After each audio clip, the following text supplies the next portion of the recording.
Haleluya. Ufalme tuliopokea ni ufalme uliojitosheleza. Biblia inasema katika kitabu cha Kutoka, walipoitwa na roho ya Mungu ikaja juu yao, Musa akasema, nimemuita huyu kijana au nimemuita huyu mtu kwa sababu ana roho ya Mungu, roho yenye maarifa, roho yenye ujuzi, roho ya kutambua kazi gani afanye. Na ndio hao waliotengeneza sanduku la agano, kwa sababu walikuwa wamjua Mungu. Haleluya. Unajua kimjua Mungu ufahamu unatengenezwa.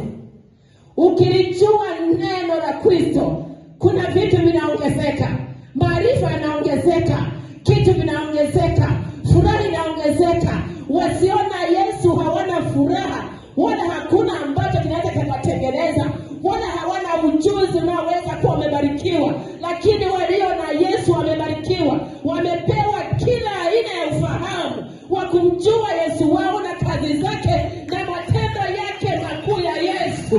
Ni wale wenye ufahamu wa kimbingu tu, wale waliokombolewa na damu ya Yesu Kristo mwana wa Mungu aliye hai. Haleluya. Kwa hiyo sasa tunaona Yesu alivyokuja, watu hawakumuelewa. Baada ya Yesu alipojaribiwa nyikani, amevaa nguvu, amevaa mamlaka.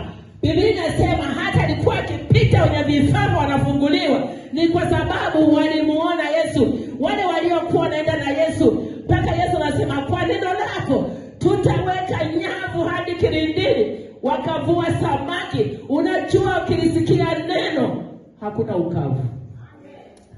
Hata akija maisha magumu, hata akija maisha ya kuhubiriwa ya ugumu. Maana sasa hivi kuna maisha ya kuhubiriwa ya ugumu tu. Maisha mepesi huwezi kuyapata kuhubiriwa kwa watu. Hata kanisa tumejichanganya. Badala ya salamu na salamu kwa mambo magumu, salamu katika mambo magumu, halafu wewe hata kufuata. Wataisikia neno?